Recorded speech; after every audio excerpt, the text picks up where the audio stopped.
Bienvenue sur Chokhma, la chaîne qui explore la Bible avec sérieux, la science avec honnêteté et le monde avec un regard qui cherche le sens derrière les événements.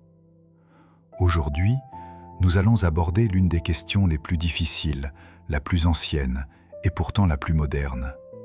Si Dieu existe, pourquoi tant de souffrances? Pourquoi les injustices? Pourquoi les maladies?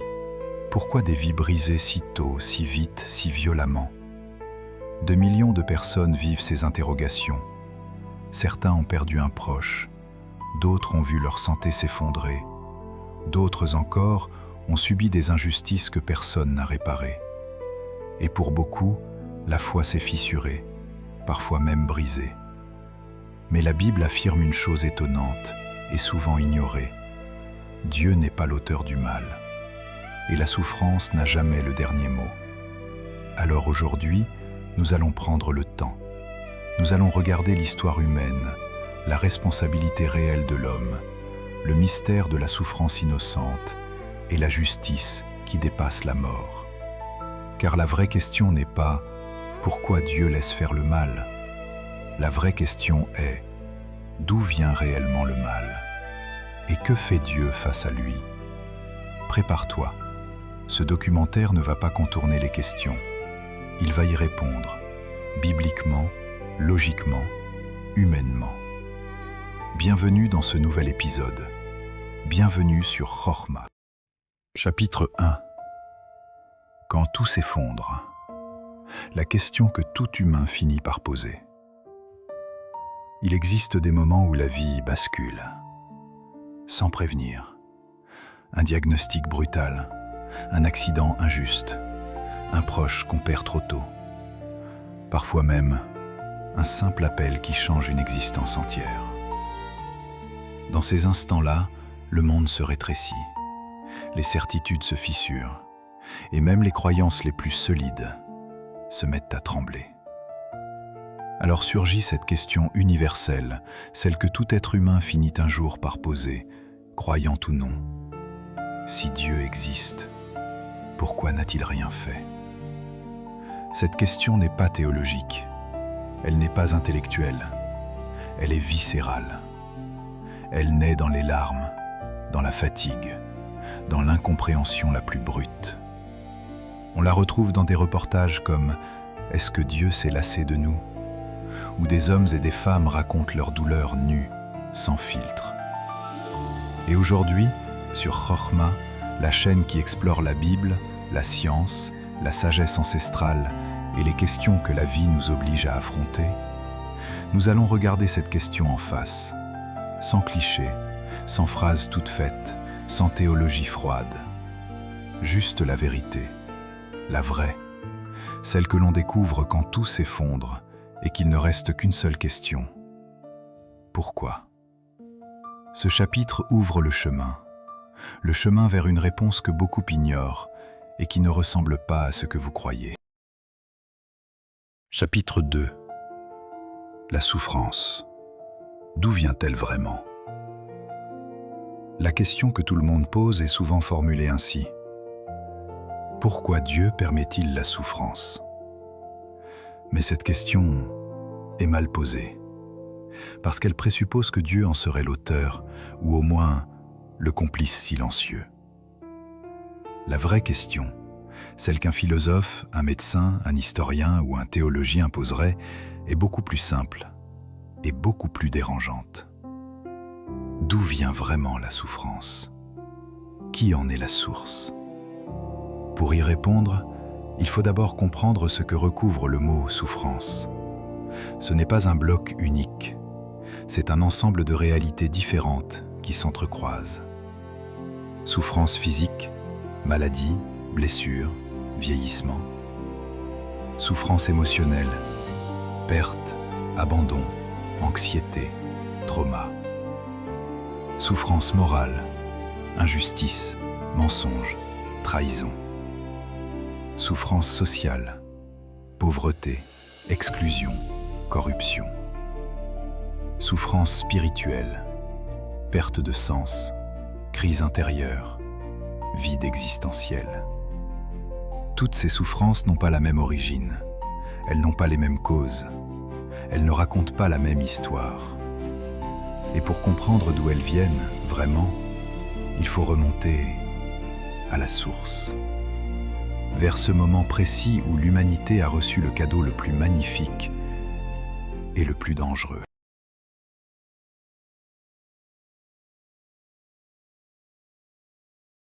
Chapitre 3.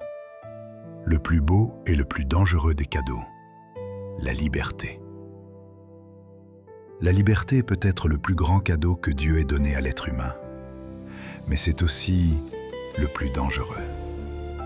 Parce que sans liberté, il n'y a pas d'amour. Un amour programmé, imposé, automatique, ce n'est pas de l'amour. Ce n'est qu'une machine qui obéit. Alors Dieu a fait un choix radical. Il nous a créés libres.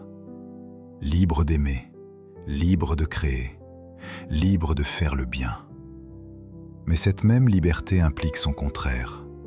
Libre aussi de détruire, de blesser, de corrompre, de trahir. L'ombre portée de la lumière, c'est la possibilité du mal. Dieu n'a pas créé le mal. Il a créé des êtres capables d'aimer, donc capables de choisir. Et tout choix vrai implique un risque vrai. La liberté est comme un diamant, magnifique, précieuse, mais dont les facettes peuvent trancher. Le monde que nous connaissons aujourd'hui, ses beautés comme ses tragédies, est le résultat direct de ce cadeau. Un cadeau qui peut sauver ou briser. Et pour comprendre ce que la liberté change réellement, il faut regarder comment elle façonne nos vies et comment elle gouverne les conséquences qui suivent nos choix. C'est ce que nous allons explorer maintenant.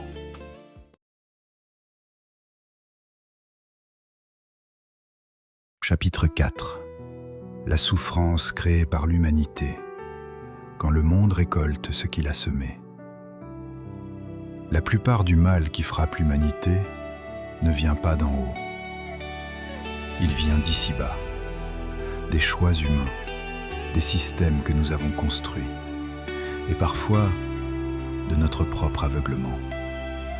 Pollution, maladies modernes.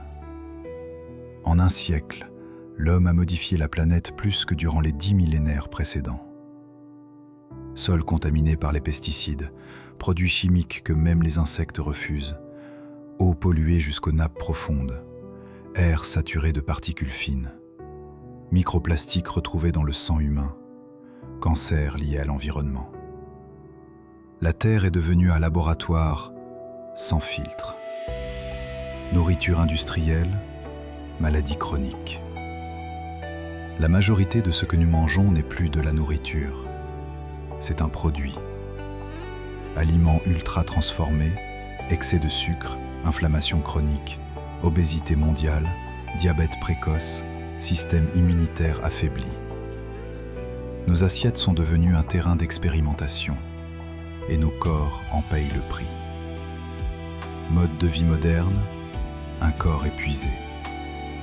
Jamais l'humain n'a vécu aussi loin de sa propre nature. Sédentarité extrême, lumière bleue permanente, stress continu, sommeil détruit, dépendance aux écrans, isolement social.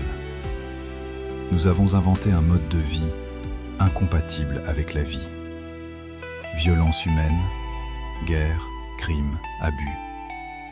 Derrière chaque guerre, chaque oppression, chaque massacre, il y a toujours un visage humain. L'homme fait bien plus de mal à l'homme que n'importe quelle punition divine.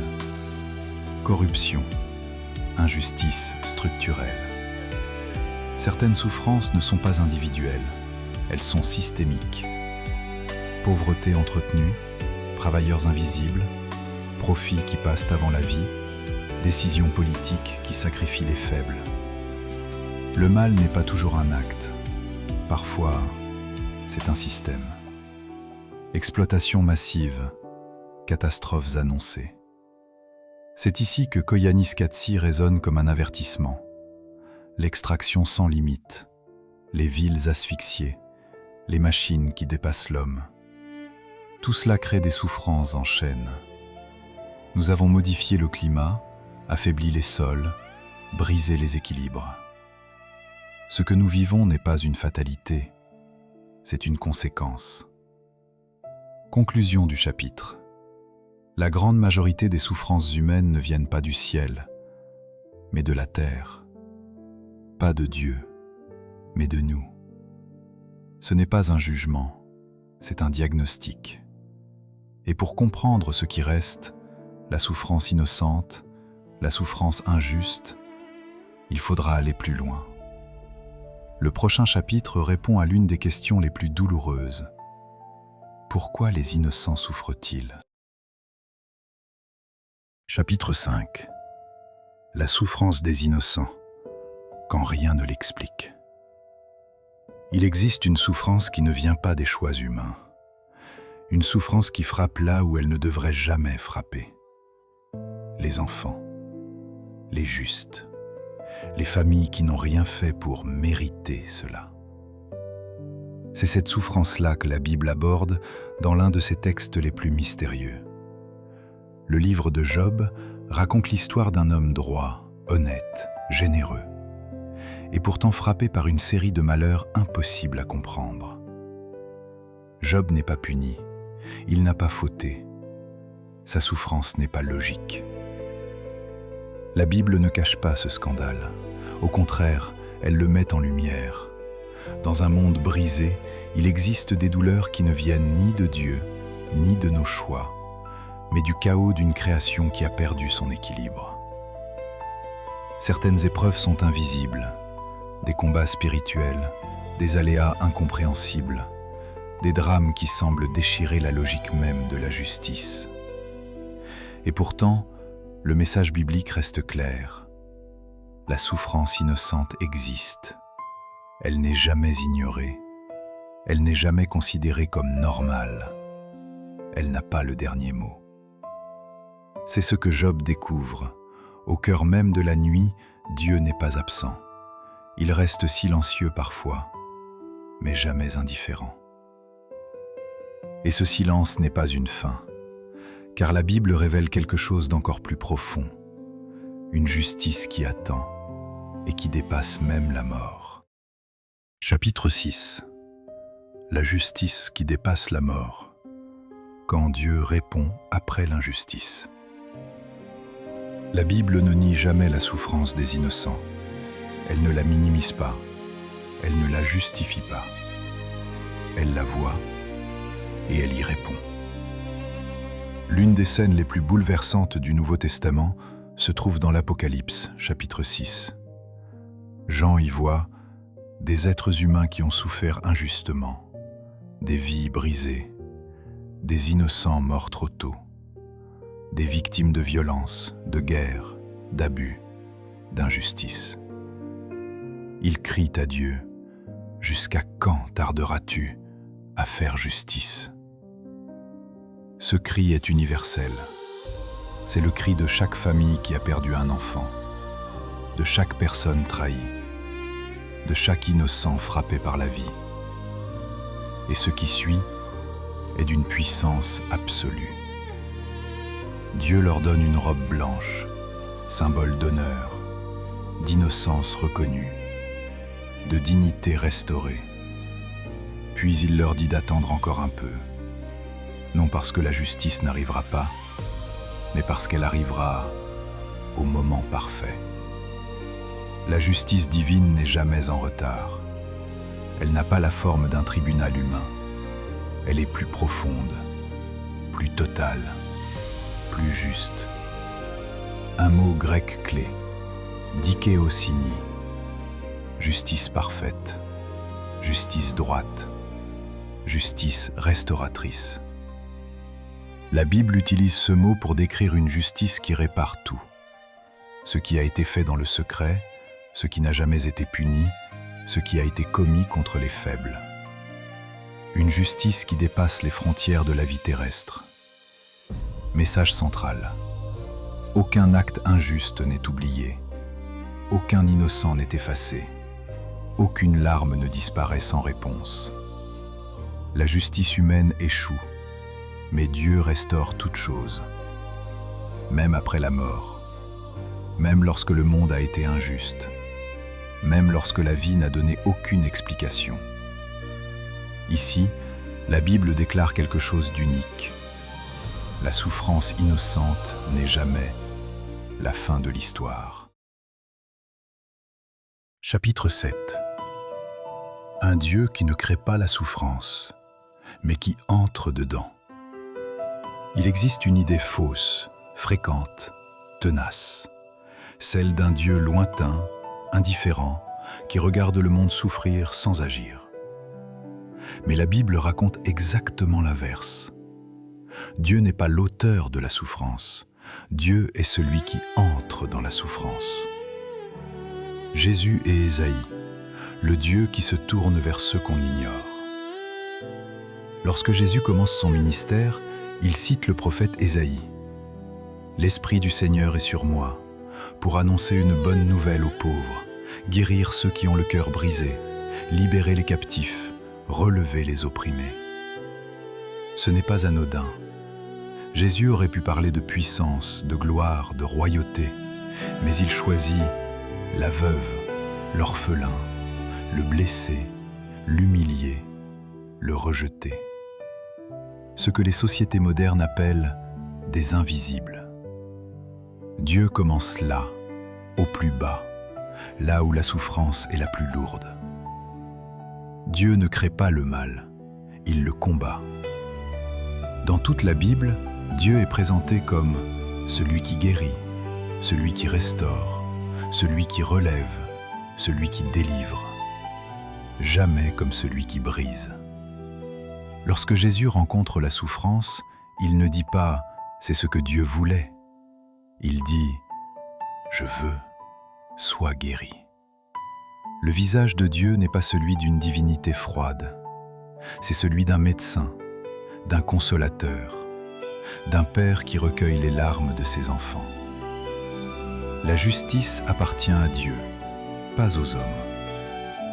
Dans la Genèse, Caïn tue Abel, un fratricide, un drame absolu. Dieu condamne Caïn, oui, il le maudit, oui, mais il le protège aussi. Celui qui tuera Caïn sera vengé 7 fois. Pourquoi protéger un meurtrier? Parce que la vengeance appartient à Dieu seul. Parce que l'homme n'est pas fait pour devenir juge suprême. Parce que la justice humaine devient très vite injustice. Dieu est juste, mais jamais impulsif, jamais cruel, jamais arbitraire.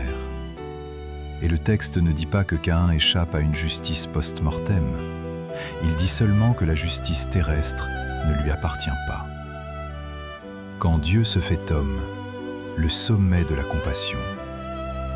Le christianisme affirme quelque chose d'unique. Dieu ne regarde pas la souffrance, il entre dedans. Il connaît la faim, la fatigue, l'injustice, la trahison, la douleur, la mort. Ce n'est pas un Dieu en marbre, c'est un Dieu avec des cicatrices. Un Dieu qui ne répond pas à la souffrance par une théorie, mais par une présence. Le contraste, la charité-spectacle du XXIe siècle. Aujourd'hui, certains utilisent la misère humaine pour créer des vues et rentabiliser du contenu. La Bible condamne cela avec force.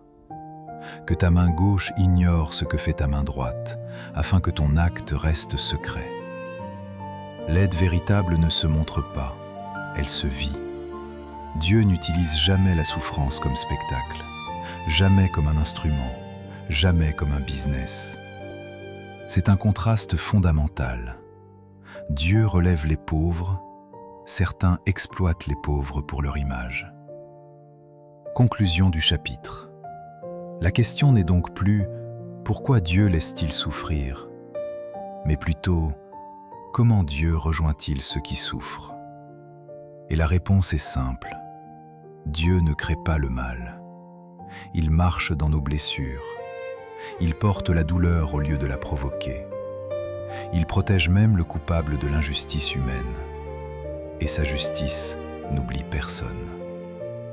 Dans un monde brisé, Dieu n'est pas l'auteur de la souffrance. Il en est le remède. Ce qui nous conduit naturellement vers le chapitre suivant, la perspective éternelle, celle qui redonne sens à l'histoire humaine.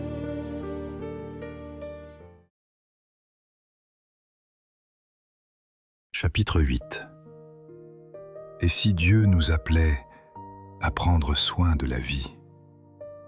La question du mal ne trouve jamais sa résolution simplement dans des explications. Elle trouve son sens dans une transformation. Parce que la Bible ne présente pas un Dieu qui regarde le monde de loin, mais un Dieu qui appelle l'humanité à redevenir gardienne de la vie. Et cette responsabilité commence par quelque chose de simple, reprendre soin de ce qui nous a été confié. 1. Retrouver une relation saine avec notre corps. Partout dans le monde, il existe des régions où les gens vivent 100 ans et plus. Okinawa, Sardaigne, province rurale de Chine, Crète, Nicoya. Ces zones bleues ont un point commun, une vie simple, une alimentation naturelle, presque aucun produit ultra transformé. Le paradoxe moderne est terrible. Nous vivons entourés d'abondance, mais cette abondance est devenue toxique.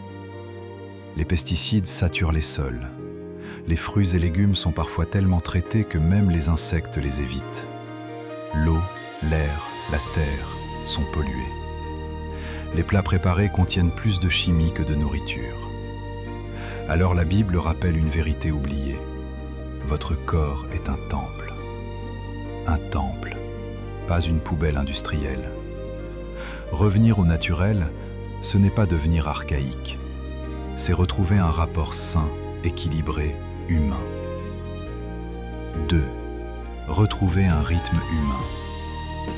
Le monde moderne impose la vitesse, la suractivité, le stress permanent, les écrans, les nuits écourtées. Mais l'être humain n'a jamais été conçu pour vivre dans l'accélération continue. L'âme s'épuise, le corps se brise, l'esprit s'éparpille. Dans la Bible, Dieu crée un rythme, création, travail, repos. Pas par faiblesse, mais parce que la vie s'épanouit dans l'alternance, pas dans la course. 3. Retrouver l'essentiel, la paix, la communauté, la solidarité. À quoi sert la technologie si elle isole? À quoi sert la productivité si elle détruit l'humain? Les sociétés les plus résilientes sont celles où l'on mange ensemble, l'on vit ensemble, l'on partage, l'on protège les plus fragiles. Le prophète Ésaïe le disait déjà, « Défends l'orphelin, soutiens la veuve ». Et Jésus vivait exactement cela. Aujourd'hui, certains transforment la misère en décor pour créer des vues et nourrir un business. La Bible appelle cela une injustice. Elle demande une compassion vraie, loin des caméras. Retrouver l'essentiel, ce n'est pas rejeter le monde moderne, c'est redevenir humain. 4. Et si la question n'était pas « Pourquoi Dieu n'agit pas ?», mais « Pourquoi avons-nous abandonné la sagesse ?» La souffrance existe souvent parce que l'humanité s'est éloignée de la nature, de la simplicité, du respect du vivant, de l'équilibre, de la spiritualité et de Dieu. Revenir à une vie plus saine, plus harmonieuse, plus spirituelle, ce n'est pas une fuite, c'est une guérison. Et peut-être que la véritable réponse à la souffrance commence ici, dans ce choix humble et puissant de prendre soin de la vie. Chapitre 9. Le vrai combat. Le corps ou l'âme. La souffrance frappe d'abord le corps. Elle coupe le souffle. Elle brise la force. Elle fait trembler le cœur. Et pourtant, la Bible affirme que ce n'est pas là que se joue le combat essentiel. Jésus prononce une phrase déconcertante, mais lumineuse. Ne craignez pas ceux qui peuvent tuer le corps. Pourquoi? Parce que le corps est temporaire, fragile, mortel. Un vêtement pour l'âme, mais pas l'âme elle-même. La vraie question, celle que presque personne ne pose, est celle-ci. Qu'est-ce que la souffrance fait à ton âme? Est-ce qu'elle la détruit ou est-ce qu'elle la révèle? Dans chaque épreuve, il existe deux chemins, celui du désespoir et celui de la transformation intérieure. L'histoire biblique est remplie de personnes qui ont souffert dans leur chair, mais qui ont grandi dans leur âme. Job, brisé mais purifié. Joseph, trahi mais élevé. David, pourchassé mais affermi. Les apôtres, persécutés mais transformés. La souffrance du corps n'a jamais le dernier mot. Celle de l'âme, si.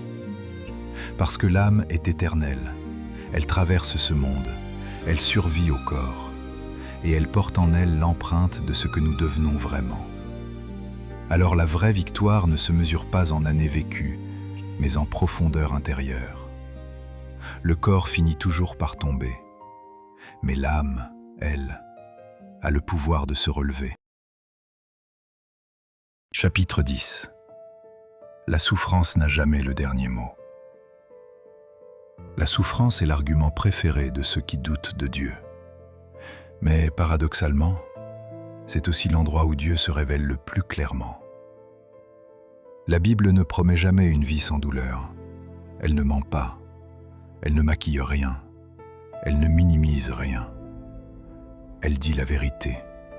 Le monde est brisé. L'humanité se blesse elle-même. L'injustice existe. La mort frappe trop tôt, trop fort, trop souvent. Mais elle affirme aussi quelque chose que rien ni personne ne peut enlever. La souffrance n'a jamais le dernier mot. Dieu ne crée pas la souffrance, mais il peut la transformer. L'histoire de Job le prouve.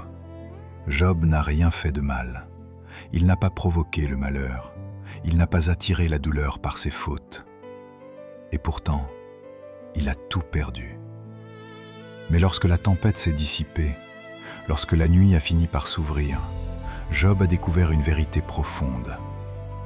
Dieu n'était pas absent. Il était là, dans l'ombre, au milieu du combat. Et il a restauré ce que le mal avait détruit. Ce n'est pas une promesse de richesse, c'est une promesse de sens, une promesse de présence. Les martyrs de l'Apocalypse, la justice après l'injustice. Dans Apocalypse 6, Jean voit les âmes de ceux qui ont souffert, ceux que la vie n'a jamais vengés. Il crie « Jusqu'à quand, Seigneur ?» Et Dieu leur répond. Il leur donne une robe blanche, symbole d'honneur. Il leur dit d'attendre, car la justice arrive. Rien n'est oublié, rien n'est perdu, rien n'est laissé sans réponse. Ce passage affirme une chose simple et bouleversante. Même lorsque la justice échoue sur terre, elle n'échoue jamais au ciel. La promesse ultime, un monde sans douleur. Le dernier chapitre de la Bible ne décrit pas la fin du monde, mais la fin de la souffrance. Il essuiera toute larme de leurs yeux. La mort ne sera plus. Il n'y aura plus ni deuil, ni cri, ni douleur. C'est l'une des phrases les plus puissantes jamais écrites. Elle ne nie pas la souffrance d'aujourd'hui. Elle annonce sa disparition demain. La mort n'est pas une fin, c'est une frontière. Pour ceux qui croient, la mort n'est pas un gouffre, c'est un passage, une porte. Ceux qui partent trop tôt, ceux qui ont souffert injustement, ceux que le monde a broyés, Dieu dit qu'ils ne sont pas perdus, qu'ils ne sont pas oubliés, qu'ils ne sont pas condamnés à l'absurde. Il existe un lieu où la souffrance n'a plus aucun pouvoir, un lieu où la vie retrouve sa forme parfaite. La Bible appelle cet endroit le royaume, le repos, la maison, la guérison. Conclusion. Quand la souffrance devient un lieu de révélation. La souffrance, personne ne la veut, personne ne la comprend vraiment. Et pourtant, elle traverse toutes les vies. Elle fracture, elle brûle, elle déracine. Elle pose des questions qui n'ont pas toujours de réponse immédiate. Elle bouscule même la foi des plus solides. Mais voici ce que la Bible révèle et ce que l'expérience humaine confirme depuis des millénaires. La souffrance n'est pas une preuve contre Dieu. Elle est souvent l'endroit où il se montre le plus clairement. Parce qu'elle enlève les illusions, elle arrache les masques, elle met l'âme à nu. Et dans cet espace déchiré, quelque chose peut enfin entrer. La douleur nous brise, mais elle nous ouvre. Elle révèle ce que la facilité cache. Elle crée un vide que Dieu peut remplir. Oui, la souffrance existe. Oui, elle frappe parfois injustement. Oui, elle semble absurde, violente, intolérable. Mais les Écritures disent avec une douceur ferme: la souffrance n'a pas la première parole, et elle n'aura jamais la dernière. Job a crié, et Dieu l'a restauré.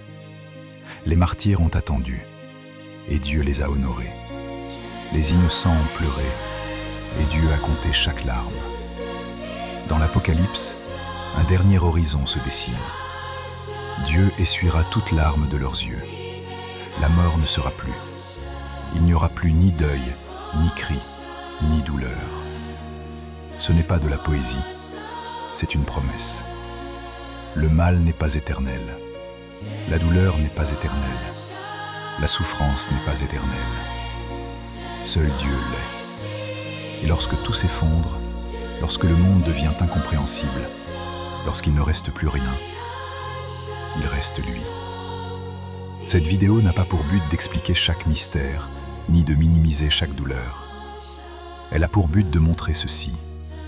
Même dans la pire obscurité, Dieu n'est pas absent. Il n'est pas silencieux. Il n'est pas indifférent. Il marche au cœur de la souffrance. Il relève ceux qui tombent. Il guérit ce que le monde détruit. Il restaure ce que le mal a brisé. Et parfois, là où la vie semble s'éteindre, il allume l'espérance. Parce que la souffrance n'a pas le dernier mot. Dieu l'a.